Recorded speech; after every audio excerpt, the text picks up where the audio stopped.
হচ্ছে আমাদের জাতীয় ঐক্য এবং জাতীয় বিভক্তি। আসলে জাতি জিনিসটা কি, এটা যদি আমরা দেখি, জাতি নানা শ্রেণীর সমাহার, নানান ধরনের জাতিরও সমাহার। আমাদের থেকে জাতি কথাটা আমরা দুভাবে ব্যবহার করি, একটা মহাজাতি অর্থে আর একটা ছোট জাতি অর্থে। মানে অনেকগুলো জাতি মিলে আবার একটা জাতি হয়। এই যে জটিলতা, বাংলায় নারী জাতি পুরুষ জাতি একটু আমরা বলি। আজকাল শুনতেছি লিঙ্গীয় কথাটা, আগে কিন্তু বাংলা ভাষা এটা ছিল না। হয়তো এটা বাংলা ভাষার দুর্বলতা মনে করতে পারেন আপনারা। আবার বাংলাদেশে হিন্দু সমাজে যে ক্ষুদ্র জাতি আছে, হাড়ি জাতি, ডোম জাতি, এইভাবেও বলে। মানে এটা জাতীয় ট্রাইব বলি আমরা, এখন উপজাতি বলে একটা কথা আমরা ব্যবহার করছি। এটা বেশি দিন আগে তৈরি হয় নাই, পাকিস্তান আমাদের আগে ছিল কিনা জানি না, ইংরেজি ট্রাইবের অনুবাদ। আমরা এখন যে জাতি নিয়ে আমাদের এখানে একটা কনফিউশন আছে। একটা অনেকে মনে করি কি আমরা এক রক্তের লোক, আমাদের চামড়া একরকম। ওই যে লর্ড ম্যাকলের কথা মনে পড়েন, those people who would be Indian in colour and blood but will be English or European in opinion, in morals, in taste, in ইত্যাদি। তো সেই হিসেবে বলছি জাতি জিনিসটা রক্ত দিয়ে গঠিত হয় এমন একটা মতবাদ আছে। আর তাহলে জাতি আমরা হয়ে উঠতে চাই, আমরা নিজেদের জাতি বানাই নানা উপাদান থেকে। যেমন আমেরিকানরা কেমনে জাতি হলো, সেখানে সারা ইউরোপ থেকে নানা জাতির লোক গিয়েছে। তারপরে সেখানে আমেরিকান ইন্ডিয়ান বলে যারা ছিল তারা আগে থেকেই ছিল, আর তারা জোর করে হোক অথবা কাউকে ফুসলিয়ে হোক অনেক আফ্রিকান কালো মানুষকে নিয়ে গেছে। পরবর্তীকালে আমরা এখন ভলান্টারি ইমিগ্রেন্ট হয়ে যাচ্ছি, তাহলে আমরা কিন্তু সমান হয়ে যাচ্ছি না, সবাই মিলে একটা আমেরিকান জাতি হয়েছে। দেখো লক্ষ্য করবেন আমেরিকান সংবিধানে আমেরিকার জাতীয় ভাষা কি, জাতীয় ধর্ম কি, কোনো বিসমিল্লাহ লেখা নাই। লক্ষ্য করার বিষয়, ইন গড উই ট্রাস্ট, এটা তাদের টাকায় লেখা আছে কিন্তু সংবিধানে লেখা নাই। শুধু আছে সেখানে ইংরেজি রাষ্ট্রভাষা, সে কথাও লেখা নাই, কিন্তু বাস্তবে তাই হয়। যা হোক, আমরা এখানে জাতি হতে চেয়েছিলাম 1971 সনের দিকে যেতে হবে, তখন একটা বৈষম্য বিরোধিতা ছিল। 1947 সনে কি করে আমরা পাকিস্তান জাতির অংশ হয়েছিলাম। এখন যে সবাই বড় বড় বাঙালি জাতীয়তাবাদের নামে ধোঁয়া দিচ্ছেন, ধরেন অধ্যাপক সিরাজুল ইসলাম চৌধুরী, এখানে ইংরেজি বিভাগের অনেক ছাত্র আছেন যারা জানেন তাকে, তিনি বিরাট বই লিখেছেন বাঙালি জাতীয়তাবাদ নামে। কিন্তু 1971-এর 25শে মার্চ মানে তিনি কোথাও বাঙালি জাতীয়তার উচ্চারণ করেছিলেন কিনা? তখন তিনি মধ্যবয়স্ক প্রফেসর, করেন নাই। তিনি বরঞ্চ ছিলেন সাংস্কৃতিক আত্মনিয়ন্ত্রণ অধিকার বলে প্রবন্ধ লিখেছিলেন, পাকিস্তানি সাংস্কৃতিক নিয়ন্ত্রণের অধিকার।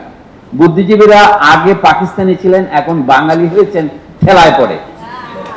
হ্যাঁ, সেটা 1972-এর কথা বলছি। কিন্তু দেশের সমাজ কাঠামোর পরিবর্তন হবে এমন কোন কথা বুদ্ধিজীবীরা সাহস করে বলেন নাই। যদি এই কোন সবাই বলে সমাজতন্ত্র, এই কিছুক্ষণ আগে সান যেটা নিয়ে লড়াই করলো, সমাজতন্ত্রের কথাটা বলি, সমাজতন্ত্র কি? যদি আপনি যেটাকে গণতন্ত্র বলছেন এটা যদি অর্থপূর্ণ করতে চান, গণতন্ত্র কোথা পর্যন্ত যাবে? যেমন ধরেন আমরা এই যে একটা ঘোষণাপত্র দিয়েছি, এর মধ্যে এটা আছে, people now strive for a just and Democratic society wherein the civil and equal fundamental rights of affordable basic needs, এটাই প্রথম প্রশ্ন একজন তুলেছিলেন। 2 নম্বর কি, accessible education, healthcare, security, employment, freedom of expression and dignity as citizens, মানে human dignity are enshrined. এটা হচ্ছে আমাদের জাস্টিস সংক্রান্ত একটা খসড়া ধারণা।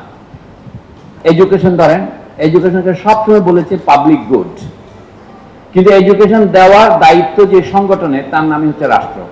আমরা রাষ্ট্র গঠন করেছি যে সমস্ত কারণে, পাবলিক স্বার্থ রক্ষার জন্য, কিন্তু আমাদের রাষ্ট্র নিজে নিজেই আত্মসমর্পণ করেছে যে আমি এটা এডুকেশন দিতে পারছি না। আমরা যথাসংখ্যক প্রাথমিক বিদ্যালয়, যথা প্রয়োজনীয় মাধ্যমিক বিদ্যালয় অথবা বিশ্ববিদ্যালয় তৈরি করতে পারছি না। সুতরাং এটা আমরা লিজ দিলাম, তাকে প্রাইভেট সেক্টরকে দিলাম। সেটা দেশি আপাতত, পরে বিদেশিও আসতে পারে, তাতে আমাদের আপত্তি নেই, কিন্তু যেই মানের শিক্ষা দরকার সেই মান দেওয়া নিশ্চিত করার দায়িত্ব রাষ্ট্রের। রাষ্ট্র সেখানে লগ্নি না করতে পারে। যে এডুকেশন যদি বেসিক গুডস হয় তাহলে সেটা রাষ্ট্রকেই দিতে হবে। রাষ্ট্র যদি দিতে না পারে ট্যাক্স করবে এবং ট্যাক্স থেকে সে রাষ্ট্রের পয়সা দেবে। তা নিয়ে রাষ্ট্র এখন সরাসরি বলছে আপনার এডুকেশন আপনি কিনে নেন। তার পরিণতিকে আপনারা জানেন, অনেক বিশ্ববিদ্যালয় আমাদের বেড়েছে, কিন্তু তাতে শিক্ষার নামে অনেক জায়গায় অশিক্ষা, অনেক জায়গায় কুশিক্ষা, অনেকখানে বেশিক্ষা দেওয়া হচ্ছে। আর যে শিক্ষা অশিক্ষার এই যে, আমি এটা মূল্যায়ন করছি না, আপনারা নিজেরা অভিজ্ঞতা থেকে জানেন। তাহলে পাবলিক গুডস দেওয়ার যে দায়িত্ব রাষ্ট্রের, এটা যদি রাষ্ট্র দিতে পারতো তাহলে এক ধরনের আমরা জাতীয় ঐক্য পেতাম। এখন আমরা অনৈক্য তৈরি করছি কিভাবে?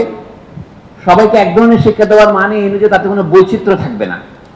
শিক্ষা যদি সকলের অধিকার হয় এবং শিক্ষা যদি জনগণের স্বার্থে জনগণের জন্যই দিতে হয়, এটা পাবলিক গুডস হয়, তাহলে এটা এত প্রকার বিভক্তির মধ্যে পড়বে কেন? যেটা ইতিহাসের পরম্পরাক্রমে চলে আসছে, যেমন আমরা মাদ্রাসা শিক্ষার কথা বলি, আমরা বাংলা শিক্ষার কথা বলি, কিন্তু তাতে আমরা নতুন নতুন বিভাজন তৈরি করছি, তাহলে এটা জাতীয় ঐক্য তৈরি করছে না। এখন আমরা গত 17 বছর, কেউ কেউ 15 বছর বলতে পারেন, যে অরাজকতার মধ্যে ছিলাম, যেটার নাম দিয়েছি আমরা স্বৈরাচার অথবা ফ্যাসিবাদ, সেটার থেকে মুক্তির একটা আকাঙ্ক্ষা সবার মধ্যে ছড়িয়ে পড়েছিল। এমনকি ইংরেজি মিডিয়াম যে বিশ্ববিদ্যালয়গুলি আমরা নতুন করে করেছি, তার ছাত্রছাত্রীদের মধ্যেও ছড়িয়ে পড়েছিল। কারণ তারা তো প্রথমে নাগরিক, তারপর না বেসরকারি বিশ্ববিদ্যালয়ের কি বলে মক্কেল, ইংরেজিতে ক্লায়েন্ট বলে না, আমরা ছাত্ররা তো মক্কেল, আমরা পয়সা বলতে বিশ্ববিদ্যালয়গুলি চলে, তাই না? কিন্তু সেই জন্যই একটা পরিবর্তন হয়েছে। এই পর্যন্ত আমাদের জাতীয় ঐক্য ছিল কি বিষয়ে? যদি এই যে অবন্তী হারুন জিজ্ঞাসা করলেন আপনাদের বৈষম্য কি বৈষম্য বিরোধী ছিলেন, আমরা এত দ্রুত ভুলে যাব কেন? পাকিস্তান বলে ছিল 6 দফা, পশ্চিম পাকিস্তান, পূর্ব পাকিস্তান, সোনার বাংলা শ্মশান কেন, কাগজের দিস্তার দাম এখানে 12 আনা ওখানে 6 আনা, এটা কেন, এগুলো সব ছিল। ওইটা এক ধরনের বৈষম্য ছিল। সরকারি চাকরিতে, পাকিস্তান সেনাবাহিনীতে, পাকিস্তানের ব্যবসা বাণিজ্যে, শিল্প উন্নয়নের কতগুলো ইন্ডিকেটর ছিল যেখানকার বৈষম্য ছিল। বাংলাদেশের বৈষম্য তো 72 সন থেকে শুরু হয়েছে। আমাদের প্রথম ধাক্কা লাগলো এই আন্দোলনের নাম 2018 সনে কি ছিল? কোটা সংস্কার আন্দোলন। এখন নাম হলো কি বৈষম্য বিরোধী ছাত্র আন্দোলন। বিষয় কেন্দ্রে কিন্তু কোটা ছিল। কোটার মধ্যে বৈষম্য বলা হচ্ছিল এই জন্য যে মোট 2000 মতো যদি সিভিল সার্ভিসে চাকরি থাকে, তার মধ্যে প্রায় 1100 চাকরি কাছাকাছি হচ্ছে আপনার কোটাতে, তাহলে বাকি 900তে শুধু আপনি প্রতিযোগিতা করতে পারবেন। তখন কথা হলো মেধার বিরুদ্ধে বৈষম্য করা যাবে না, তাহলে আমাদের দাবিটা ছিল মেধাভিত্তিক প্রতিযোগিতার মাধ্যমে সরকারি চাকরিতে নিয়োগ করা হোক। এটা হচ্ছে প্রথম বৈষম্য বিরোধ। কিন্তু এটা থেকে ধীরে ধীরে দেখা গেল আরো সব বৈষম্য আছে। ধরেন সরকারের যে পাবলিক বিশ্ববিদ্যালয়, সেগুলোর মধ্যে ব্যাপক বৈষম্য। আমরা ঢাকা বিশ্ববিদ্যালয়কে কিভাবে যেন বলছি প্রাচ্যের অক্সফোর্ড, তাহলে অক্সফোর্ড হলে কি হয়েছে? অন্য বাকি কেমব্রিজ কোনটা, সাসেক্স কোনটা, সম্ভবত জাহাঙ্গীরনগর। এই যে আমাদের বিশ্ববিদ্যালয়ের মধ্যে একটা বিভেদ আছে। না, বৈচিত্র্য আর বিভেদ এক জিনিস নয়। আমাদের একটা ইঞ্জিনিয়ারিং ইউনিভার্সিটি লাগবে, আমাদের ময়মনসিংহ কৃষি বিশ্ববিদ্যালয় আছে, তারপরে অজস্র বিজ্ঞান ও প্রযুক্তি বিশ্ববিদ্যালয় হয়েছে। আমরা এখান থেকে বলছি যে সকলের জন্য একই রকমের খাবার থাকতে হবে, এতে কোনো অসুবিধা নেই। মানুষের মানে hunger is the best sauce. আমাদের সকলের তো একই রকমের জীবন মানের খাওয়া দাওয়া দরকার। কিন্তু বিশ্ববিদ্যালয়, এই যে আমাদের ইউলেবে যে আপনারা বসেছেন, আপনারা যদি বৈষম্য বিরোধিতা করেন, ইউলেবে যে খাবার দেওয়া হয় এটা মানবিক খাবার, এটা হচ্ছে ইন্ডাস্ট্রিয়াল ফুড। এখানে যে প্রায় যে মুরগির প্রতি আপনাকে মুরগি খেতেই হবে যদি খেতে নাও চান। এখানে বাংলাদেশে কলা পাওয়া যায়, বাংলাদেশে পেয়ারা পাওয়া যায়, বাংলাদেশে না, সেটা এরপরে সেগুলি বিক্রি হয় না। আজ ইউলেবে ফলের কোনো কাউন্টার নাই, আমি পয়সা দিয়েও খেতে পারছি না। আচ্ছা, এখানে ছাত্রদের বাদ দেন, শিক্ষকদের বসার লাউঞ্জ আছে, লাউঞ্জের নামে একটা কবরখানা আছে। অথচ এখন ভাইস চ্যান্সেলরের জন্য যে পরিমাণে স্পেস বরাদ্দ করা হয়েছে, এটা কিন্তু স্পষ্টতই বৈষম্যমূলক। মানে একটা লাল বিল্ডিংয়ের এন্টায়ার ফ্লোর আরো বৈষম্য তৈরি করছে তারা। ওই বিল্ডিং এ বাণিজ্য বিভাগের ছাত্রদের জন্য, শিক্ষকদের জন্য যেটা ছিল আগে শিক্ষকদের লাউঞ্জ, সেটা 3 ভাগের 2 ভাগ কেটে বাণিজ্য বিভাগের জন্য এমবিএ এর জন্য অফিস করেছে। শিক্ষকদের একটা কবর দিয়েছে, শিক্ষক কোনো প্রতিবাদ করে না। কি আশ্চর্য ব্যাপার! এটাকে বৈষম্য নয়? আরে বউ, এখানে কোনো অডিটোরিয়াম নাই। আচ্ছা, সবচেয়ে বড় বৈষম্য হচ্ছে এই যেটাকে আমরা অডিটোরিয়াম বানাইছি, এটা খাওয়ার ঘর। আচ্ছা, একটা বিশ্ববিদ্যালয়ে একটি মাত্র ক্যান্টিন থাকবে এমন কোনো কথা নাই, কিন্তু 1004 ছাত্রছাত্রী আমাদের এখানে আছে, 200-র বেশি শিক্ষক আছেন, কর্মচারী আছেন। কর্মচারীদের কথা কেউ হিসাবের মধ্যে আনে না। এখানে কর্মচারীরা কত বেতন পায়? মাসে 10,000, 8,000, 10,000 না। তাহলে আপনারা যে বৈষম্য, রাষ্ট্রের বৈষম্য দূর করতে চান, চ্যারিটি বিগিনস এট হোম। আপনার ঘরে শুরু করতে হবে আপনাকে। না না, যদি আমি কিছু অন্যায় বলে থাকি আপনারাই বলেন। মানুষের ন্যূনতম মজুরি কত হওয়া উচিত? এবং এখানে শিক্ষকদের বেতনের কোনো স্কেল নাই, আপনার কোনো পেনশন নাই। আপনার জীবনে আপনার কেরিয়ার নিয়ে কেউ চিন্তা করে না। আপনি যতদিন চাকরি আছেন ততদিন চাকরি করলেন, আপনি হলো কোচিং সেন্টারে চাকরি সেন্টার করেন, ছেড়ে গেলে আপনি আপনার দায়িত্ব, রাষ্ট্র আপনার দায়িত্ব নিচ্ছেন। রাষ্ট্র মানে এখানে আমার প্রতিষ্ঠান আমাকে যে করে, জাপানের পুঁজিবাদের যেহেতু আমরা প্রশংসা করি, 50 বছর ধরে একই কর্পোরেশনে চাকরি করে, তারপর সে তার ছেলেকে চাকরি দিয়ে, এটাকে প্রায় জমিদারি বলা যেতে পারে। আমাদের এখানে জমিদারি নাই। এই জন্য বলছি যে যদি আমরা জাতীয় ঐক্য চাই, তাহলে শুধু হাসিনাকে হটাবার জন্য আপনার ঐক্য হয়েছে, কিন্তু এইসব বিষয়ে যদি ঐক্য হয় তাহলে খুব ভালো ঐক্য হয়। যে আসলে নিউলেপে আমরা আগে একটা শিক্ষক সমিতি চাই, কিন্তু শিক্ষকরা কেউ সমিতি করতে চায় না। অবাক লাগে, অলিউড সানরা বোধহয় আজকে 3 মাস ধরে চেষ্টা করতেছে, মনে হয় শিক্ষকদের মধ্যে ঐক্যমত প্রতিষ্ঠা করা যাচ্ছে না। অনেকে মনে করে যদি আমি সমিতি করি, আচ্ছা ঢাকা বিশ্ববিদ্যালয়ের শিক্ষক সমিতি হয়েছে ফেসিবাদের নির্লজ্জ দালাল। এই হারামজাদারা যে করেছে, একটা বাংলা শব্দ লিখতে পারে না, 1 পৃষ্ঠা বাংলা বানান লিখতে পারে না, কিন্তু এটা নিয়ে যখন সমালোচনা করা হলো তখন তাদের সাধারণ সম্পাদক বললেন কি, আমরা যা লিখি তাই বাংলা বানান হবে। মানে আপনাদের বেসিক অশিক্ষিত লোক যারা মেট্রিক পাস করতে পারবে না, তারা বিশ্ববিদ্যালয়ের শিক্ষক হলো কিভাবে? না, তাদের এই সবগুলো সাহায্য করতে আপনার মিডিয়াতে আছে, আপনারা দেখেন একটা বাংলা নোটিশ শুদ্ধ লিখতে পারছে কিনা। এদের নামের আগে প্রফেসর আর ডক্টর উপাধিও আছে। আমি কি দেশে বৈষম্য কাকে বলে? অযোগ্য লোকেরা শিক্ষক হচ্ছে। আপনারা প্রায় বলতে পারেন আপনি মাস্টার হতে পারেন না বলে চিৎকার করছেন। মাস্টার হওয়ার দরকার নাই, আমিও অযোগ্য, কিন্তু আমার চেয়ে অযোগ্যতর লোক আছে এবং তারা সেখানে বসে আছে। আমি কি এইগুলি আপনি তো সংস্কার করতে চান, অল্প জায়গা থেকে শুরু করেন। আমার বক্তব্য ঐক্য হবে তখনই, ন্যায়ের ভিত্তিতে ঐক্য হবে। বাংলাদেশের স্বাধীনতা সংগ্রামে যে 3টা আমাদের কি ওয়ার্ড বা ক্যাচ ওয়ার্ড ছিল, একটা হচ্ছে সাম্য।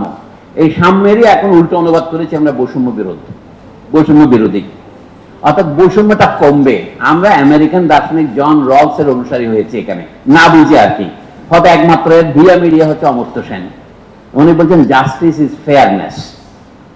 সবার সমান হবে না, হাতের 5 আঙ্গুল সমান হবে না, কিন্তু 5টি আঙ্গুলে রক্ত প্রবাহ থাকতে হবে, নাহলে একটা আঙ্গুল পৌঁছে গেলে আপনার গোটা হাতই নষ্ট হবে। জাতীয় ঐক্যের একটা ধারণা হতে পারে যে যার ভূমিকায় কাজ করব আমরা, যে যার প্রাপ্য পাবো। কিন্তু কেউ মাত্র মাসে 8,000 পাবে, কেউ মাসে 8 লাখ পাবে, এটা তো ঠিক নয়। মানুষ বলে কি মানুষের সবার প্রতিভা সমান নয়, সেজন্য কিছু কিছু উঁচু নিচু ভেদ থাকবে, কিন্তু এইরকম ব্যাপক ভেদ থাকা উচিত নয়।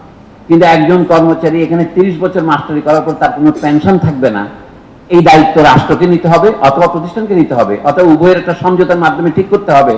এগুলি গুরুত্বপূর্ণ প্রশ্ন। আর পৃথিবীর দেশে দেশে ছাত্রদের যে বিপুল পরিমাণ বেতন, এই পরিমাণ বেতন দিয়ে ছাত্রদের পড়তে হবে কেন? শিক্ষা যদি পাবলিক গুড হয়, রাষ্ট্রকে তো এই খরচ বহন করতে হবে। আর পাবলিক বিশ্ববিদ্যালয়ের ছাত্ররা যে বেতন দেবে তার চেয়ে আমরা 10 গুণ বেশি বেতন দেবো কেন?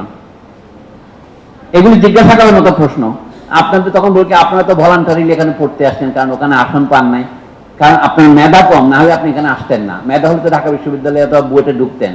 তাহলে এই জন্য আমাকে দ্বিগুণ শাস্তি দিতে হবে? একজন একটা গল্প বলেছে, এক শিক্ষক ছাত্রকে ডেকে বললো কি, একটা গাজর তুলে বললো, বলে এটা কি বলো? সে বলে এটা মূলা। শিক্ষক তাকে 2 গুণ শাস্তি দিলেন। বলে 2 গুণ শাস্তি দিলে এক অপরাধীকে 2 শাস্তি দেওয়া যায়? বলে প্রথমত তুমি গাজর চেনো না, দ্বিতীয়ত মূলাও চেনো না। এইভাবে যদি শাস্তি দেয়, আমরা ভালো চিনি না মন্দ চিনি না। প্রথমত ভালোদের নিয়োগ করছি না, এটা বাদ দিলাম, খারাপদের নিয়োগ করা যাবে না। কারণ কোন জাতিকে ধ্বংস করার শ্রেষ্ঠ উপায় হচ্ছে তার শিক্ষার মানকে কমানো, ছাত্রদের নকল করতে দেওয়া। এটা দক্ষিণ আফ্রিকার কোন বিশ্ববিদ্যালয়ের গেটে নাকি লেখা আছে। প্লেটোর একাডেমির গেটে লেখা ছিল, যদি তুমি জ্যামিতি না জানো এখানে ঢোকো না। জ্যামিতি মানে অঙ্ক, অঙ্ক না জানলে আমার এখানে ভর্তির দরকার নাই। দক্ষিণ আফ্রিকা লিখছে কোন জাতিকে যদি ধ্বংস করতে চান তার তার ছাত্রদের নকল করতে দেন। আমরা এখানে নকল করতে হতে দিচ্ছি না, কিন্তু নকলের খারাপ হচ্ছে। এই জন্য বলি জাতীয় ঐক্য থাকছে না, কিন্তু আমাদের পরস্পরের স্বার্থ আজ থেকে 2 জন আর 2টি পথ হয়ে যাচ্ছে। হাসিনাকে দূর করার প্রশ্নে একমত যারা হয়েছে তারা কিন্তু এখন আর একমত নয়। তারা হয়তো দেখেন ইউলেবের রিফর্মের প্রশ্নে সবাই একমত হবেন না, দেশের রিফর্মের প্রশ্নে একমত হবেন না, সংবিধানের প্রশ্নে একমত হবেন না, এই নানা প্রশ্ন রয়েছে। আমরা গণতন্ত্রের আইডিয়ার বিপরীত হিসেবে এতদিন সমাজতন্ত্রকে শুনে এসেছি। বাহাত্তর শোনো তুমি গণতন্ত্রী না সমাজতন্ত্রী, কিন্তু একটু যদি আপনি ভাবেন গণতন্ত্র জিনিসটাকে যদি আপনি সত্যিকার অর্থেই সম্প্রসারিত করতে চান, অর্থাৎ শুধু ভোট দেওয়ার বাইরেও অন্য জায়গায় বৈষম্যহীনতা বা সাম্য প্রতিষ্ঠা করতে চান, তাহলে আপনার যেই ব্যবস্থায় পৌঁছেন সেটার নাম সমাজতন্ত্র হওয়া বাঞ্ছনীয়, কিন্তু না হয়ে মাঝখানে এক জায়গায় এটা ঠেকে গেছে ইউরোপে, বিশেষ করে যেহেতু রাশিয়ায় বিপ্লব হয়েছিল তখন সেটার দিকে না যাওয়ার জন্যে তারা গণতন্ত্রকে একটু সম্প্রসারিত করেছে, ওটার নাম হচ্ছে ওয়েলফেয়ার স্টেট। ওয়েলফেয়ার স্টেট মানে কি, যেমন আপনি যদি চাকরি না থাকে 6 মাসের মতো আপনাকে বেকার ভাতা দেওয়া হবে। ওয়েলফেয়ার স্টেটের বৈশিষ্ট্য হচ্ছে কেউ না খেয়ে থাকতে পারবে না, তাকে ফুড কুপন দেওয়া হবে। আমাদের এখানে ওই যে 32 নম্বরের পাশে যে ফুট ওভার ব্রিজ আছে শুক্রবারে যাইতে, সেখানেও এখন না খাওয়া বহু লোক শুয়ে থাকে। আমরা তাদেরকে বলি যে ওগুলি মাদক গ্রহণ করে, কিন্তু এটা তো সত্য যে এটা মানবিক মর্যাদার নিচে। মানুষ কেন রাস্তায় শুয়ে থাকবে? কারণ যদি তার থাকার ঘর থাকা সত্ত্বেও শুয়ে থাকে তাহলে তার মাথা খারাপ হয়েছে। কিন্তু আমরা সব মানুষকে মাথা খারাপ হয়েছে ধরে নিতে পারি না। তার মানে এটা রাষ্ট্রের, মানে রাষ্ট্র বলতে আমি বোঝাচ্ছি সমাজের মাথা, কিন্তু এখানে সমাজটা ইমপ্লিসিট আছে, সমাজেরই এটা ব্যর্থতা। কেন মানুষের চাকরি নাই কেন? লোকে বলকে বাজারে যদি আপনি সর্বনিম্ন মজুরি গ্রহণ করতে রাজি থাকেন অনেক আপনি চাকরি পাবেন, কিন্তু সর্বনিম্ন মজুরির সীমা বহুদিন আগে থেকে আমরা জানি, একটা নির্দিষ্ট পরিমাণ খাদ্য না হলে মানুষ বাঁচতে পারে না। তো সুতরাং এটা বলে ন্যূনতম মজুরি। আমাদের দেশে যেটাকে বলা হয়, এই যে আমি উল্লেখ করলাম আমাদের কোনো কোনো কর্মচারী যে বেতন পায়, এটা দিয়ে তো একটা পরিবারের পক্ষে 1 মাস বেঁচে থাকা সম্ভব নয়। তাহলে তারা ন্যূনতম মজুরি যা না হলে জীবন সম্ভব নয় তার চেয়ে কম বেতনে চাকরি করছে। এরা হলো ছদ্ম বেকার, অর্থাৎ সে কাজের মধ্যে আছে কিন্তু কাজের যে পুরস্কার না হলে জীবন ধারণ করা যাবে না সেটাও পাচ্ছে না। তো এই পরিস্থিতিগুলি যদি কোনো রাষ্ট্র রোধ করতে চায় তাকে ওয়েলফেয়ার স্টেট বলি, কিন্তু সে বেকারত্বের মূল কারণকে হাত দেবে না। রাষ্ট্র যদি 10 জনেরই হয়, আমাদের সবচেয়ে বড় কথা রাষ্ট্র হচ্ছে একটা সাধারণ সমিতি, যত নাগরিক আছে আমাদের দেশে 17 বা 18 কোটি, এটা আমাদের সকলের সমিতি, আমরা সকলের শেয়ার হোল্ডার বা আধুনিক ভাষায় স্টেক হোল্ডার। এখন কেউ খাবে আর কেউ খাবে না তা হবে না, তা হবে না। এটা হলে যদি রাষ্ট্র কোনো সম্পদ না থাকতো তাহলে আমরা বলতাম যে আমরা সকলে না খেয়ে থাকবো, কিন্তু যেহেতু সম্পদ আছে এবং বিদেশে চলে যাচ্ছে, দেশে প্রচার হচ্ছে, শুধু এটার বন্টনের ক্ষেত্রে সমস্যা আছে। এটাকে আমরা বলছি মূল্য উৎপাদন এবং মূল্যের বন্টন, এটা হচ্ছে মূল সমস্যা। এটা যদি আপনি অ্যাড্রেস করতে চান তখন আপনি গণতন্ত্রকেই পূর্ণতা দান করেন। যেহেতু এই পূর্ণতা দান করতে পারছি না, ইউরোপে তর্ক শুরু হয়েছিল 19বিংশ শতাব্দীতে। কোন কোন দার্শনিক ছিলেন, তারা বলছেন রাষ্ট্রটাকে উৎখাত করতে হবে। এদেরকে বলা হতো নৈরাজ্যবাদী, নৈরাষ্ট্রবাদী, এই জন্য অ্যানার্কিস্ট, কোন আর কি চায় না। যেমন ফ্রান্সে বিখ্যাত বুদ্ধিজীবীদের মধ্যে একজন শার্ল ফুরিয়ে, তারপরে প্রুধো, এবং এদেরকে বলা যায়, এবং কবি বোদলেয়ার এদের সমর্থক ছিলেন প্রথম বয়সে, ফুরিয়ে এবং প্রুধো। এদের এই প্রুধোর বিরুদ্ধে কার্ল মার্কস বই লিখেছিলেন পভার্টি অফ ফিলোসফি, কারণ উনি একটা বই লিখেছেন ফিলোসফি অফ পভার্টি। অর্থাৎ এখন আমাদের দেশে আমাদের ডক্টর ইউনূস সহ অনেক লোক আছেন যারা ফিলোসফি অফ পভার্টি লিখতেছেন। উনি বলছেন না দারিদ্রকে আমি জাদু করে পাঠাবো, কিন্তু দারিদ্রকে জাদু করে পাঠানোর সামর্থ্য তার নাই, অথবা দারিদ্রকে পুনর্বন্টন করে আমাদের কোনো লাভ নাই। আমাদের দারিদ্র দূর করতে হবে। তো দারিদ্র দূর করতে হলে যে যে জিনিসগুলো ব্যবস্থাগুলো আমাদের নেওয়া দরকার সেগুলো আমরা নিতে পারছি না। কেন নিতে পারছি না? সেই জন্য আমাদের দেশের শিল্পকে ধরেন একান্তভাবে এই মুহূর্তে 50% বৈদেশিক মুদ্রা আয়ের জন্য আমরা আরএমজি ওরপে রেডিমেড গার্মেন্ট সেক্টরের উপর নির্ভরশীল। এটা করলে অর্থনীতিতে এক পায়ের উপর দাঁড়িয়ে এখনো যায় না। মাও সেতুংয়ের বিখ্যাত কথা আছে, মানুষের হাঁটতে হলে 2টো পা লাগে, তার শিল্পও লাগবে, কৃষিও লাগবে। আমাদের দেশের শিল্পের নামে হচ্ছে শুধু রপ্তানিমুখী কতগুলি প্রসেসিং ইন্ডাস্ট্রি, এগুলি কাঁচামাল রপ্তানির দ্বিতীয় স্তর মাত্র। আমাদের তো কোনো বেসিক শিল্পায়ন হয় নাই। এই জন্য আমি ডক্টর ইউনূসকে দায়ী করছি না, কিন্তু ডক্টর ইউনূসের দেশে দারিদ্র দূর হবে না যতদিন পর্যন্ত তার দেশে শিল্পায়ন না হয়। ইউরোপে শিল্পায়ন হয়েছে, এবং সেই জন্য নরওয়ে কিংবা সুইডেনের কথা বলা একটু অবান্তর আমাদের জন্য, কারণ নরওয়ে সুইডেনের লেভেলের শিল্পায়ন আমাদের এখানে হয়নি। আমাদের শিল্পায়ন হয়েছে আমাদের ইন্ডাস্ট্রিয়াল মুরগি খাওয়াচ্ছে এখানে, এটাই আমাদের ফুড কিন্তু ইন্ডাস্ট্রিয়াল।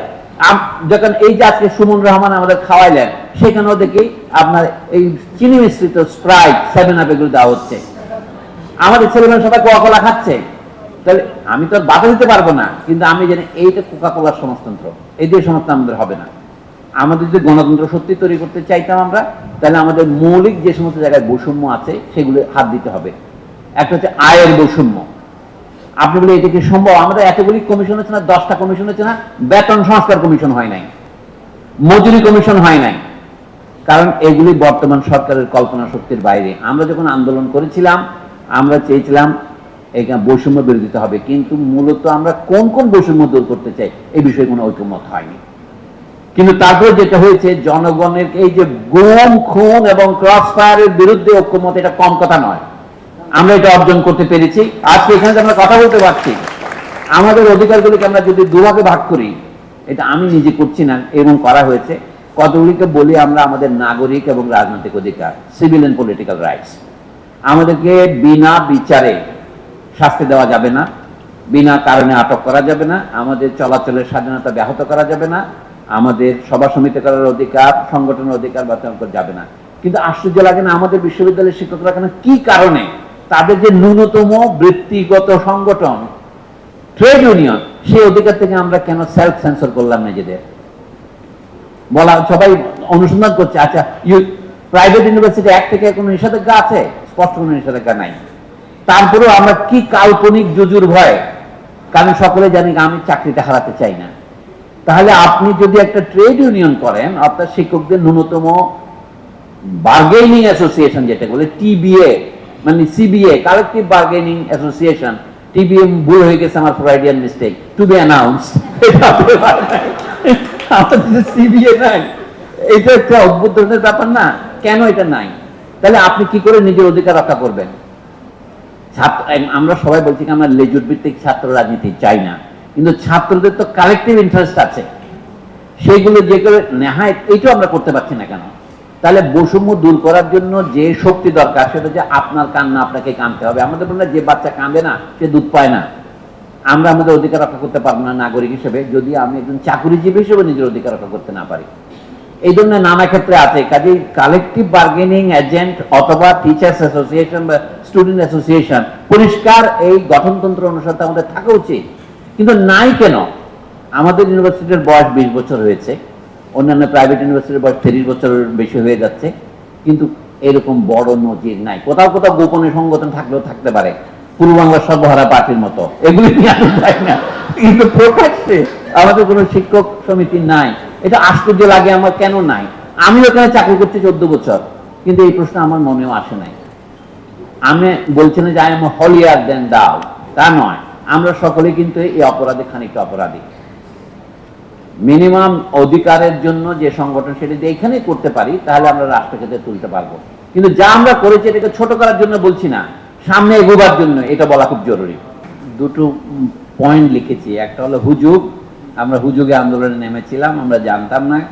আর হলো আমাদের এটা থেকে উত্তর নিতে মগজ ধোলাইয়ের কোনো ভূমিকা আছে কিনা। আচ্ছা, মগজ ধোলাইটাকে ভদ্র ভাষায় বলে এনলাইটেনমেন্ট। হ্যাঁ, আচ্ছা, এটা আরেকটা ভদ্র নাম হচ্ছে এডুকেশন। আমরা যে শিক্ষা দীক্ষার ব্যবস্থা করি, এটাতে আসলে মগজ ধোলাই, আপনার মগজটা ওই যে ফরম্যাটিং করা, আনফরম্যাটেড ছিল, এটাকে ফরম্যাট করা। ফরম্যাট করার সময় আমি আমার মতো করে করি, এখানে বায়াসটা আসবে। তো যা হোক, আমি বলছি আমরা যে হুজুগের কথা বলছি, তার জন্য তলার কথা আছে। আমাকে প্রায় সময় অনেকে জিজ্ঞাসা করে, আপনি ইংরেজি মিডিয়ামে বিরোধিতা করেন কেন? আমি বলছি আমি ইংরেজি মিডিয়াম স্কুলে পড়াই, তাহলে মনে হতে হলে একটা কন্ট্রাডিকশন, সেটা একটা সুরাহা না করলে আমি হুজুগটা বোঝা যাবে না। আরেকজন ইংরেজি মিডিয়াম করেছে, তাই আমি ইংরেজি মিডিয়াম করছি, এর ভালো মন্দ কিন্তু আমি পুরোপুরি বিচার করি নাই।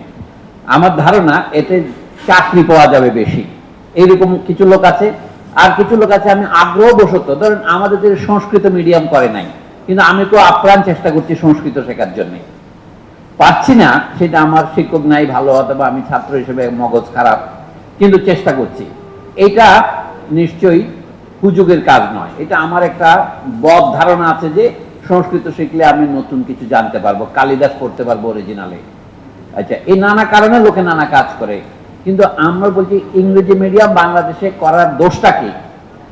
দোষটা মানে ইংরেজি অনুকরণের জন্য না, এটা হচ্ছে অগণতান্ত্রিক। অগণতান্ত্রিক এই জন্য যে প্রত্যেক মানুষের শিক্ষা লাভের অধিকার আছে, এটা বলার সাথে আরো দুটো প্রশ্ন আমাকে করতে হয়। কি শিক্ষা লাভের অধিকার আছে তার, এবং কতটুকু শিক্ষা লাভের অধিকার আছে, এই দুটো কথাই কিন্তু আমরা অস্পষ্ট রেখেছি। এটা হচ্ছে হুজুগ। যেমন আমরা ধরে নিয়েছি মানুষের শিক্ষা লাভের অধিকার আছে, শিক্ষা একটি অধিকার, শিক্ষা একটা পাবলিক গুড। আমি আগে বলেছি, ধারণা ক্লাস 5 পর্যন্ত পড়লেই হবে, আমার অধিকার তো পূরণ হয়ে গেল। কিন্তু 5 পড়ে আপনি কি করতে পারেন? না আপনি পুরোপুরি মানুষ হতে পারেন, না আপনি কোনো চাকরি পেতে পারেন। আগের দিনে হয়তো পাওয়া যেত, কিন্তু এখন আর পাওয়া যাবে না। এমনকি ক্লাস 10 পরে আজকে কোনো চাকরি পাওয়া যায় না। প্রাইমারি স্কুলের মাস্টার হতে গেলে আপনার গ্রাজুয়েট হতে হয়, মানে অর্থাৎ চাহিদাটা বাড়ছে। তো এই পর্যন্ত শিক্ষা যদি অধিকার হয়, তাহলে গ্রাজুয়েট হওয়া পর্যন্ত শিক্ষা অধিকার হওয়া উচিত, এবং সেই অধিকার সকলের থাকা উচিত। আপনি যদি বলেন না যারা মেধাবী শুধু তাদেরই মেট্রিক পাস করার অধিকার থাকা উচিত, যারা অমেধাবী তাদের নাই। কিন্তু মানুষ মেধাবী বা অমেধাবী এটা মাপবো কি করে? একটা মাপকাঠি আছে, যে কথা বলতে পারে আর যে কথা বলতে পারে না। ধরেন একটা ব্যবহার করলাম, কিন্তু কথা বলতে পারে না এমন মানুষের সঙ্গে তো অতি অল্প।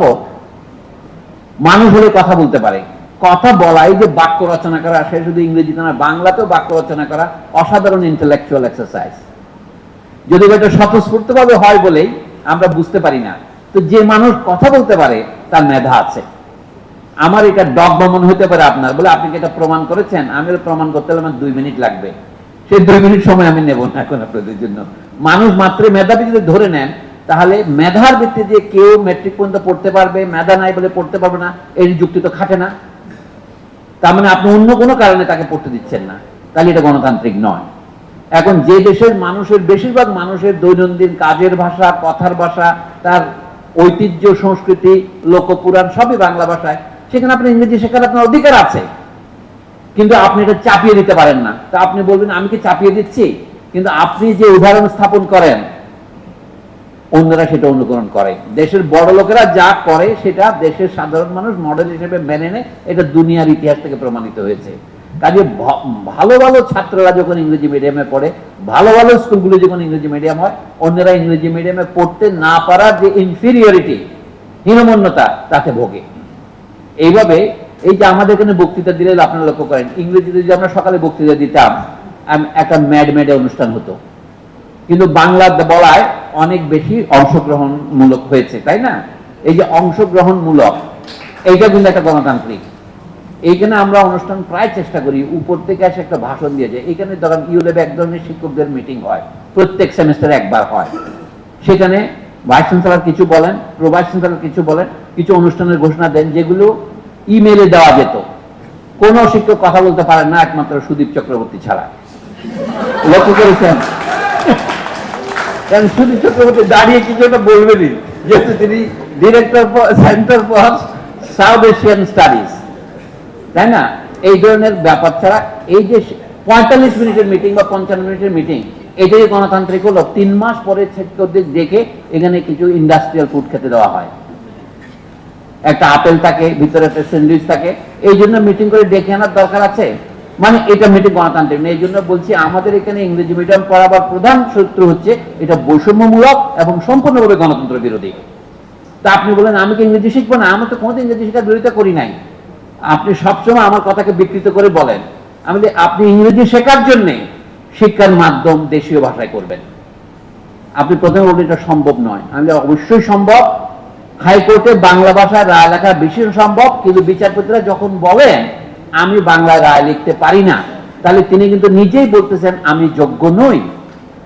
কারণ বাংলাদেশের রাষ্ট্রভাষা, ভালোর জন্য হোক মন্দের জন্য হোক, বাংলা। তার পাশে আপনারা যারা গারো, সাঁওতালি এবং তাসলিম খলিলের ভাষায় সিলেটিও লিখতে চান, আমার কোনো আপত্তি নেই। কানাডায় ইংরেজি এবং ফরাসি দুটোই চলে।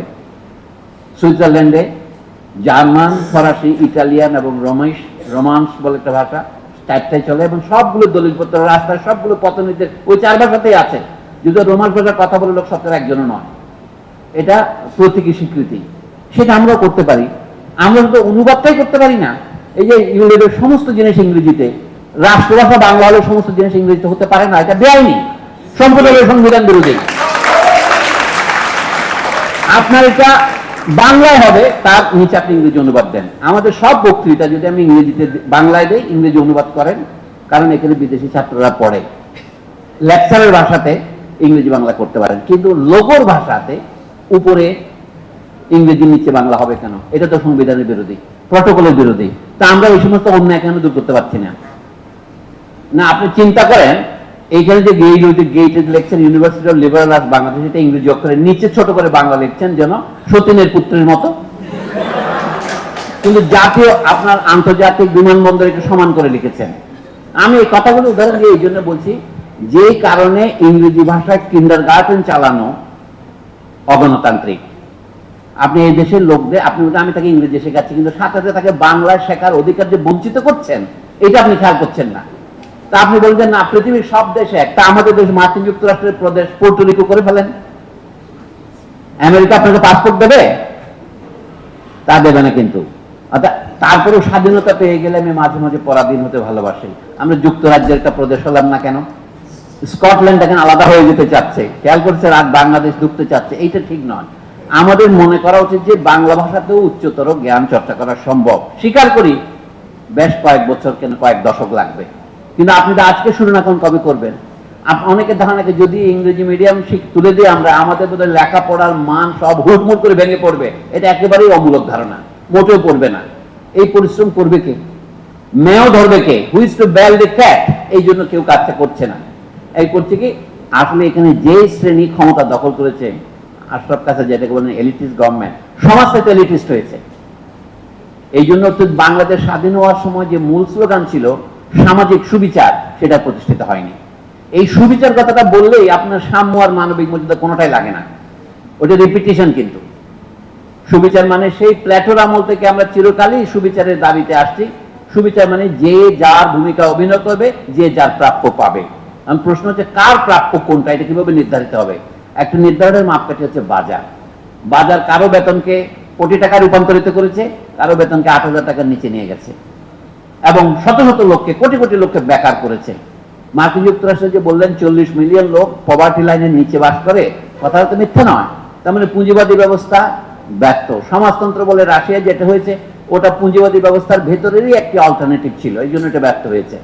না, আমাদের সমাজেও আমাদের যে ন্যায় বিচারের সংগ্রামটা আমরা আরেকটু বাড়াতে পারি। আমি আশরাফের সাথে একমত। আমরা যে চট্টগ্রামের দিকে যাত্রা করি, চলুন অন্তত কুমিল্লা পর্যন্ত যাই। ধন্যবাদ। এখানে যে কিছু অফিসাররা আছেন, তারাও তো মানুষ, তারাও তো কর্মচারী।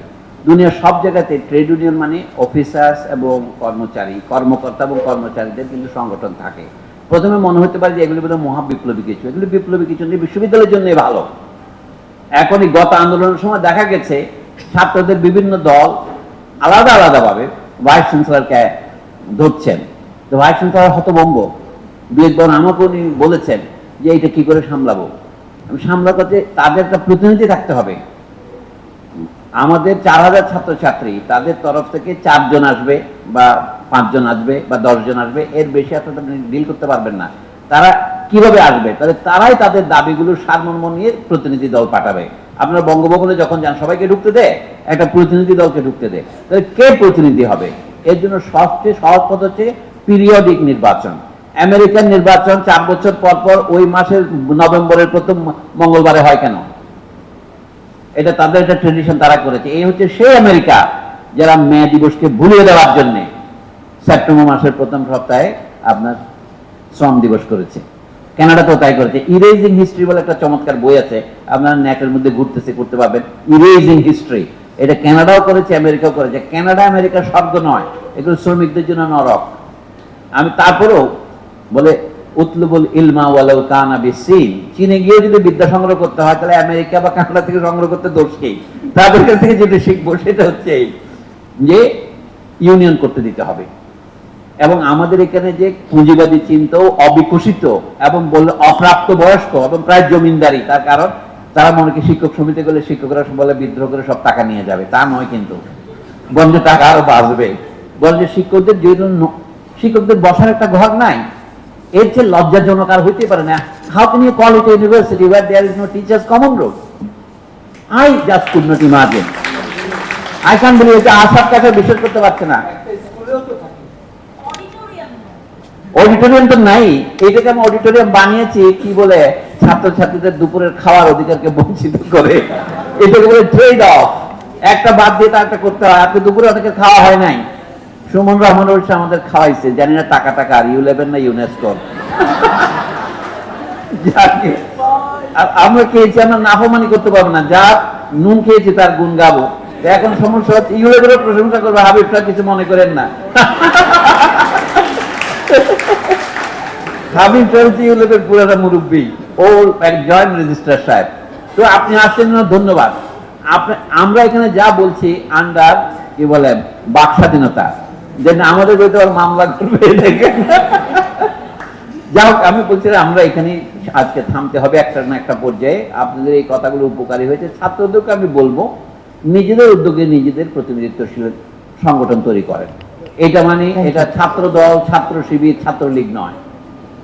আমাদের স্টুডেন্ট যেটাকে বলা হয় association of ULAB, representative association. কিভাবে করবেন? আমেরিকানরা যেমন নির্দেশনা করে আমরাও করতে পারি। প্রত্যেক বছর 1 জানুয়ারি নির্বাচন হবে, উদাহরণস্বরূপ বললাম, বা 1 ফেব্রুয়ারি হবে। এটা হইতে হবে ওই দিন। ছাত্ররা ওপেনলি ভোট দিয়ে তাদের সভাপতি, সাধারণ সম্পাদক নির্বাচন করবে। 1 বছরের জন্য করবে। আপনাদের মনে করেন 1 বছর বিশ্বাস করা যাবে না, 1 সেমিস্টারের জন্য করবে। প্রত্যেক সেমিস্টারে আমাদের 22 জেলার যেমন ফ্যাকাল্টি মিটিং ডাকে, আপনারা ছাত্রদের জন্য প্রত্যেক সেমিস্টার ইলেকশন করবেন। অসুবিধা কি? ভোট দিতে তো কোনো মজা আপনাদের আর নাই। আপনার ব্যাংকের টাকা তোলেন না, আপনার আইডি কার্ড দিয়ে ভোট দিবেন। মানে এখানে আর দলাদলি কিছু করা যাবে না। এমনকি বাড়ির থেকেও ভোট দিতে পারবেন। কথা কথা ছাত্র ছাত্রীদের যে সংগঠন থাকে, তখন ছাত্রছাত্রীদের অধিকারের কথাগুলো কর্তৃপক্ষের কাছে পৌঁছাবে। একই কাজ শিক্ষকদের মধ্যে হতে পারে, কর্মচারীদের মধ্যে হতে পারে।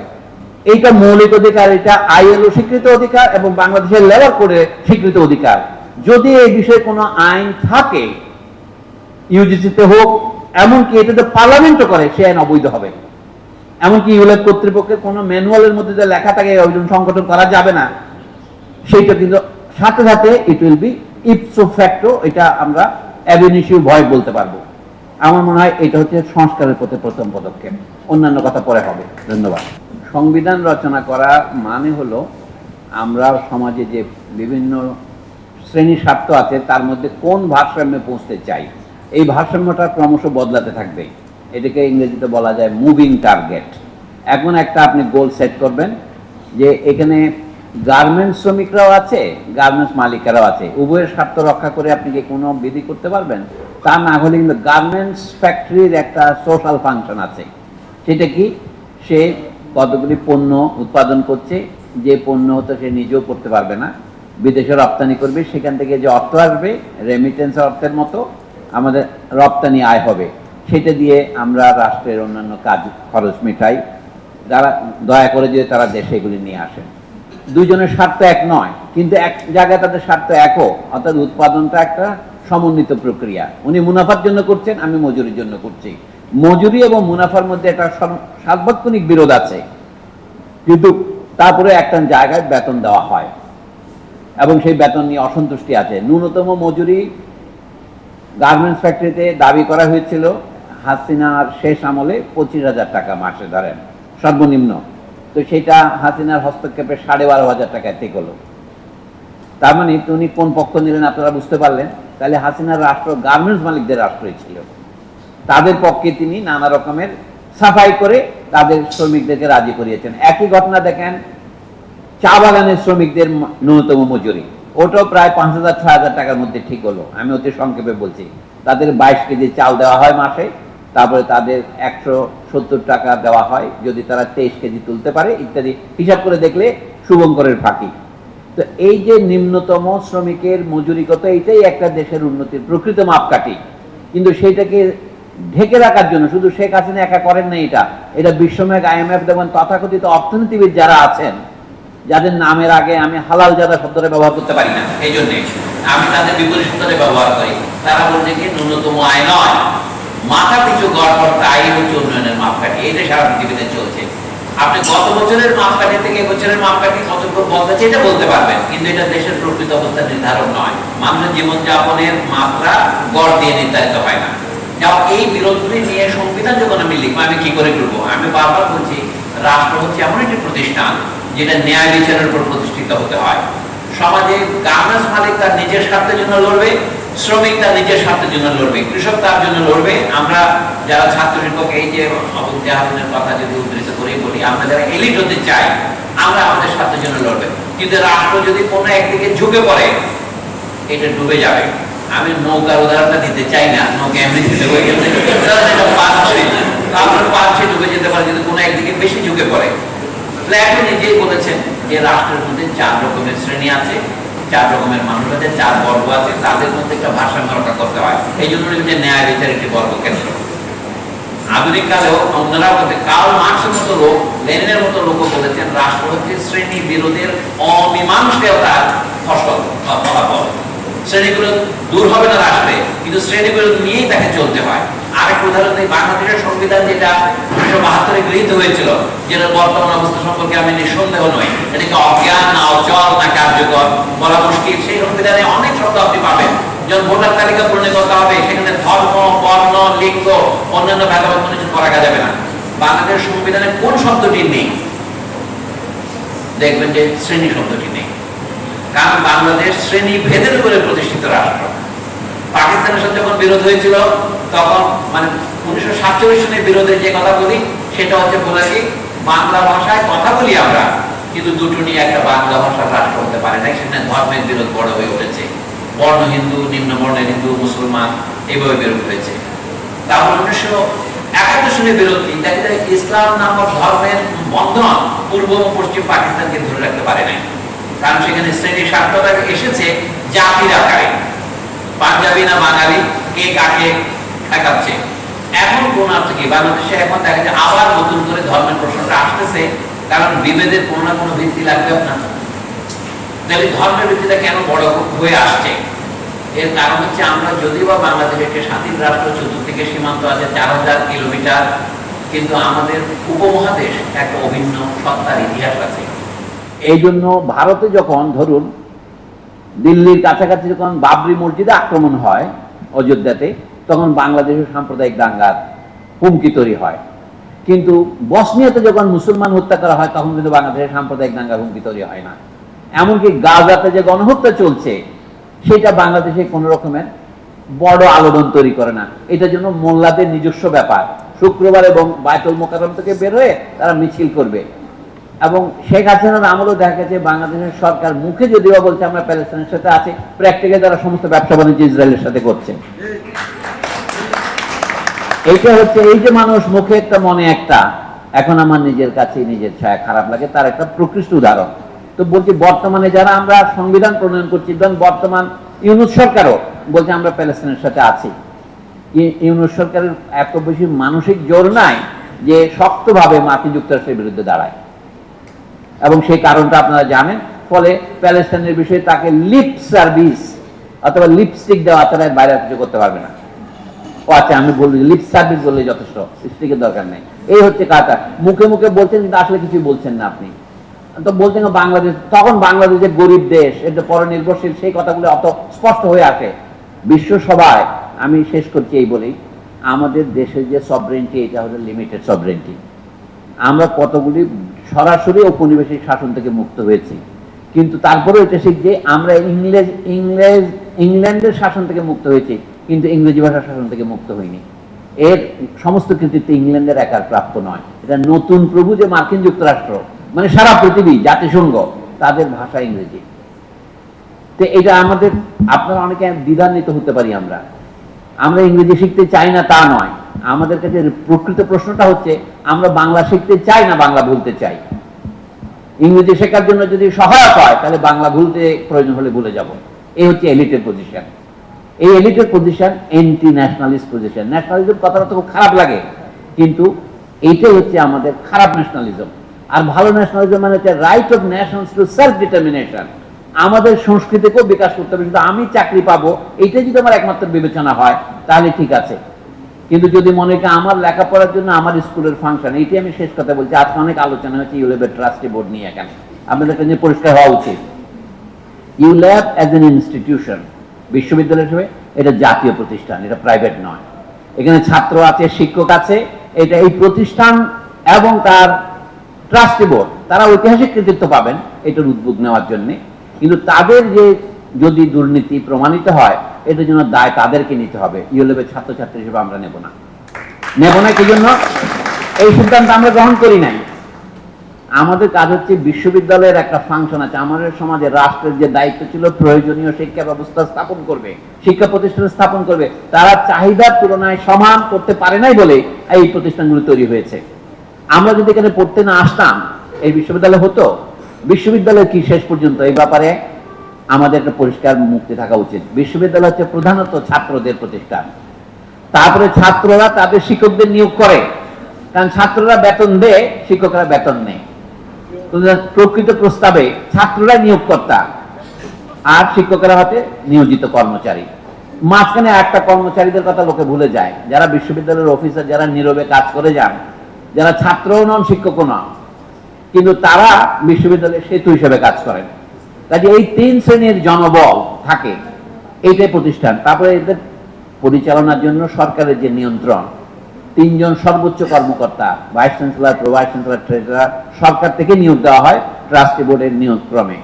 ট্রাস্টি বোর্ড কোনো অনড় অচল কোনো চিরস্থায়ী সত্তা নয়, এই বন্দোবস্ত চিরস্থায়ী নয়, এটা আইনগত সংগঠন। সরকার আইনগতভাবে যদি মনে করেন যে ট্রাস্টি বোর্ডের কোনো লোকের রেকর্ডে পাওয়া গেল তিনি কোনো ফৌজদারি অপরাধ করেছেন, তখন তাকে অপসারণ করবে না। তো তারা অপসারণ করবে কি বিশ্ববিদ্যালয় বন্ধ করে দিতে হবে? আপনাদের অনেকে মনে প্রশ্ন হতে পারে, ট্রাস্টি বোর্ডের বিরুদ্ধে যদি সরকার কোনো সিদ্ধান্ত নেয়, এটা বিশ্ববিদ্যালয় বন্ধ করে দেওয়া যেন মনে না করা হয়। এই জন্য বলি রাষ্ট্রের ক্ষেত্রেও তাই। শেখ হাসিনা মনে করছেন এই দেশটা আমার বাপের দেশ, এইটা হচ্ছে ফেসিবাদ। দেশ কারো বাপের নয়, ছাত্ররা এটা আমাদের শিক্ষা দিয়েছে। এই দেশ সবার, এই দেশের সকল নাগরিকের। এটা যদি হয়, এমন একটা সংবিধান আমরা লিখতে পারবো যাতে সকল নাগরিকের স্বার্থ রক্ষিত হবে। আমার মনে হয় সময় শেষ। ওই যে দর্শন বিষয়ক প্রশ্ন করেছেন, সেটা আমরা শিক্ষা কেন নেই সেই প্রশ্নের উত্তরের মধ্যে আছে। শিক্ষার কমপক্ষে অনেক উদ্দেশ্যের মধ্যে কমপক্ষে 2টো উদ্দেশ্য আমি ইংরেজি ফাংশন শব্দের অনুবাদ হিসেবে করছি। বেশ ভূমিকা বললে কেন এলোমেলো হয়। ফাংশনটা হচ্ছে আপনি একটা বৃত্তিগত পেশায় পৌঁছবেন, কেউ সাংবাদিক হবেন, কেউ উকিল হবেন, কেউ ডাক্তার হবেন। বিশ্ববিদ্যালয় শিক্ষার উদ্দেশ্য হচ্ছে আমাকে একটা জীবিকা অর্জনের মতো পেশায় যাওয়া। আর একটা হলো এই যে আশরাফ কাসের বলছিলেন সাংবাদিকতা প্রফেশন নয় পেশা, এটা একটু রোমান্টিক কথা, কিন্তু এর মধ্যে দুটোই আছে। এটা কারো জন্য তো প্রফেশন তো বটেই, কিন্তু মাত্র কয়েকজনের জন্য এটা প্যাশন হয়। আমি সকলের কাছে এই উচ্চ মান আশা করতে পারি না, কিন্তু লেখাপড়ার ক্ষেত্রে কিন্তু উল্টো। এইখানে সকলেই আমরা লেখাপড়া করি প্রথমত মানুষ হওয়ার জন্যে। মানুষ হওয়া বলতে যা বুঝাক না কেন, আমি রবীন্দ্রনাথের গল্প সবসময় স্মরণ করি। আমরা 3 জন একসঙ্গে মানুষ হইতেছিলাম, আমি, আমার ভাতিজা এবং আমার ছোট ভাই। আমরা 3 জন একসঙ্গে মানুষ হইতেছিলাম। মানুষ হওয়া বলতে যা বোঝায়, এই যে আমরা লেখাপড়া শিখি কোনো কিছু লাভের জন্য নয়, শুধু পড়ার আনন্দে পড়ার জন্য। ইংরেজিতে একটা কথা আছে না, আর্ট ফর আর্টস সেক, আনন্দের জন্য আমরা পড়ি। কিন্তু আমাদের পড়াশোনা একটা অত্যাচারে পরিণত হয়, তাতে আনন্দের উপাদানটা থাকে না। 2 কারণে থাকে না। আমি সত্যি কথাই বলছি, গত আলোচনা সভায় তাসনিম খলিল একটা মারাত্মক কথা বলেছেন এবং কথাটা স্ববিরোধী, তাকে জানাই দিয়েন এখন যেহেতু নাই। স্ববিরোধী হচ্ছে উনি একদিকে বলছেন কোন সাংবাদিকের অ্যাক্রেডিটেশন কার্ড তুলে নিতে হবে না, মানে প্রত্যাহার করতে হবে না, কেড়ে নেওয়ার দরকার নাই, কারণ জনগণই নির্ধারণ করবে কে সাংবাদিক, কে সাংবাদিক নয়। একদম শেষে তিনি বলেন কিছু লোক আছে তারা সাংবাদিক নামধারী। এখন সাংবাদিক না সাংবাদিক নামধারী এটা বুঝবো কি করে? আমাদের জান্নাতুল মাওয়া আপা যে বলছিলেন, উনি বলছিলেন যে তাকে বলছেন তার অ্যাক্রেডিটেশন কার্ড চায়, যে আপনি কোন পত্রিকায় কাজ করেন। জনতা তাকে ভয়ের মধ্যে ফেলে দিয়েছে পুলিশের চেয়ে বেশি। তো উনি বলেন আমি তো ফ্রিল্যান্স, আমি আপনাদের দলে আছি। ফ্রিল্যান্সকে লোকে ঠিক সাংবাদিক মনে করে না। কিন্তু আবার অনেকে বিভিন্ন বড় পত্রিকা এবং টেলিভিশন চ্যানেলের মালিক হয়ে শুধু পূর্বাচলের প্লটের জন্য 99 ভাগ সাংবাদিকতা করেন, 1 ভাগ করেন হয়তো রাজনৈতিক সমর্থনের জন্য। আমি এই জন্য লেখাপড়ার ক্ষেত্রে আমি যদি বলি, আশা করি আমার শিক্ষক বন্ধুরা কিছু মনে করবেন না, আমরা অধিকাংশই শিক্ষক নামধারী, শিক্ষক নই। এই কারণে অথচ আর কোনো চাকরি করতে পারি নাই, বিসিএস পরীক্ষা ফেল করেছি, তাই শিক্ষকতায় এসেছি আমার মতো ধরেন। তো আমরা যারা ফেল করে আসি তারা করি কি, সমস্ত প্রতিশোধ শেখ হাসিনার মতো ছাত্রদের উপর গ্রহণ করি। কিভাবে গ্রহণ করি? অর্থাৎ আমার জীবনে যে ফ্রাস্ট্রেশন, হতাশা, এটা আমি বিশ্ববিদ্যালয়ে চালাই। তারপরে অধিকাংশ ছাত্র আমাকে বলেছে যে কোনো শিক্ষকের ক্লাস করতে আমার একদম ভালো লাগে না, আমি সেখান থেকে চলে যেতে চাই। এটা বিভিন্ন বিশ্ববিদ্যালয়ে আমি গিয়েছি, রাজশাহী বিশ্ববিদ্যালয়ে গিয়েছি, সেখানে এই প্রশ্ন আমি পেয়েছি। আমি রংপুরে গিয়েছি, বেগম রোকেয়া বিশ্ববিদ্যালয়ের পাশে, আমি ঠাকুরগাঁয়ে গেলাম, সম্প্রতি পঞ্চগড়ে গেলাম এবং রংপুরে গেলাম। সব জায়গাতে আমি বিভিন্ন প্রশ্ন পেয়েছি। অধিকাংশ শিক্ষকই পড়াতে জানেন না, তাদের পড়াটা ক্লাসে থাকা আমাদের জন্য অত্যাচারের মতো। 2-1 জন ভালো শিক্ষকের প্রশংসা তারা করেছেন। এই জন্য বলি শিক্ষা আনন্দদায়ক হয় না প্রথমত এই শিক্ষকদের কারণে। কারণ আদিতে শিক্ষকতা ছিল একটা সম্পর্ক, ছাত্র শিক্ষক সম্পর্ক, একজন ছাত্র একজন শিক্ষক, আমরা প্রাইভেট টিউটরিং বলি। তারপরে ছিল টিউটোরিয়াল ক্লাস, 7-8-10 জন ছাত্র একজন শিক্ষক। এখন যে বিরাট আয়তন হয়েছে, এটা কি জন্য? এটা তো ইন্ডাস্ট্রিয়াল ক্লাস। আমি তো সব ছাত্রছাত্রীর নামও শিখতে পারি না, তো শিক্ষককে যদি আমরা গঠন করতে চাই শিক্ষা প্রতিষ্ঠানকে, তাহলে আমাদের কি করতে হবে? ক্লাসের সাইজ ছোট করতে হবে। ক্লাসের সাইজ যদি ছোট করতে চাই, তাহলে আমার শিক্ষক বেশি লাগবে, বেতন বেশি দিতে হবে। ছাত্র বেতন কমাতে বলছি, শিক্ষকের বেতন বাড়াতে বলছি, তাহলে বিশ্ববিদ্যালয়ে তো কোনো লাভ থাকবে না।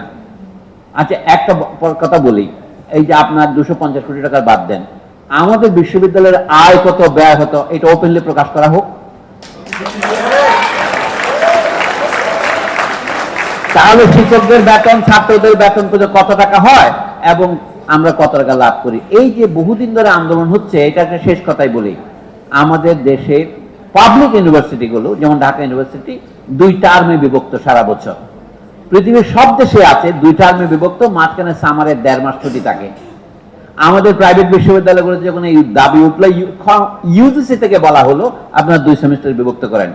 এই পদ্ধতিতে গেছে আইইউবি, এনএসইউ রাজি হয়েছে, কিন্তু ইউলেপ সহ অন্যান্য প্রাইভেট ইউনিভার্সিটি রাজি হয়নি। তারা বলছে কি তাতে আমাদের আয় কমে যাবে, পরিষ্কার করে বলছে। বলার সময় বলতে কিন্তু উল্টাভাবে বলে, ছাত্রদের পয়সা দিতে সুবিধা হবে, বছরের 3 ভাগে ভাগ করে দেবে। আমি 3 ভাগে সবাই দিতে পারে, বলেন তাও কিস্তি কিস্তি করে দে, তাহলে 2 ভাগে ভাগ করলে কিস্তি কিস্তি করে সেভাবে দেবে। একই কথা তো হলো, এখন 3 কিস্তিতে দেয়, তখন 4 কিস্তিতে দেবে। মূল কথা হচ্ছে বছরটাকে 2 ভাগে ভাগ করলে মাঝখানে 1 মাস ছুটি দেওয়া যায়।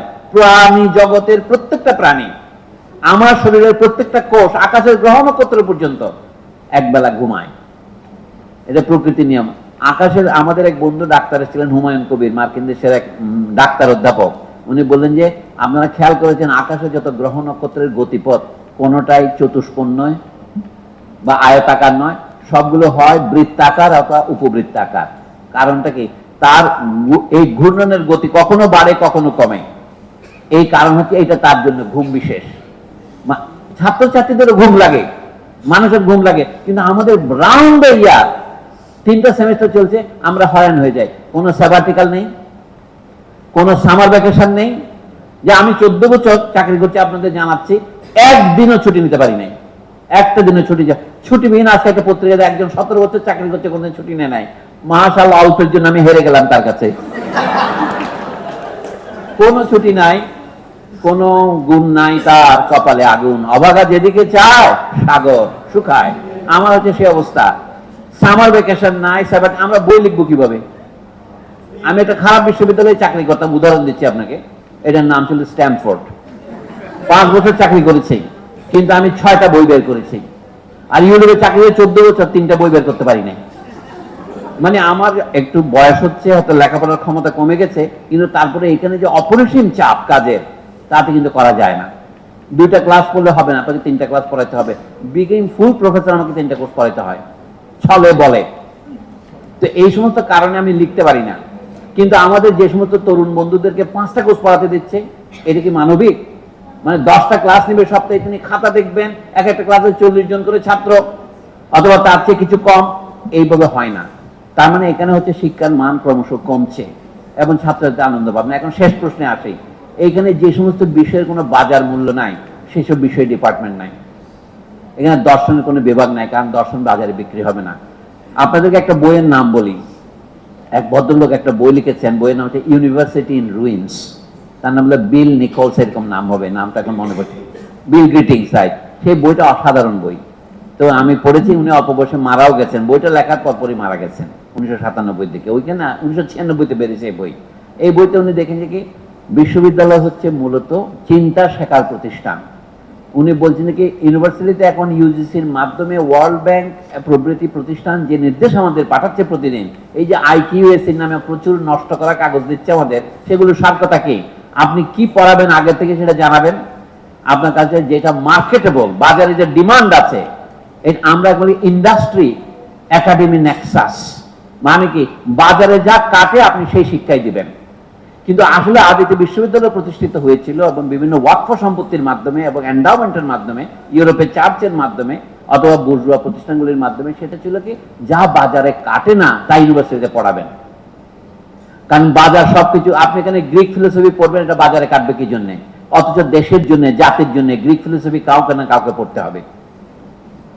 এইটা আমাদের এখানে নাই। তাহলে যা বাজারে কাটে না তা কাটাবে ইউনিভার্সিটি, এটা একাডেমিক ফ্রিডমের অংশ। Academy will determine what is necessary for the academy to excel.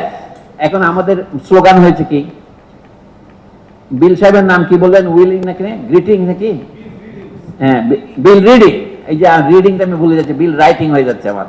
তো বিল রিডিং সাহেবের বইতে বলছে যে আমাদের যে লেখাপড়া ধ্বংস হয়ে যাচ্ছে এটা প্রধানত এই নিউ লিবারালিজমের কারণে। এর আগে লিবারালিজমের কারণে একই জিনিস ছিল, বাজারটাই ছিল প্রধান নিয়ামক শক্তি।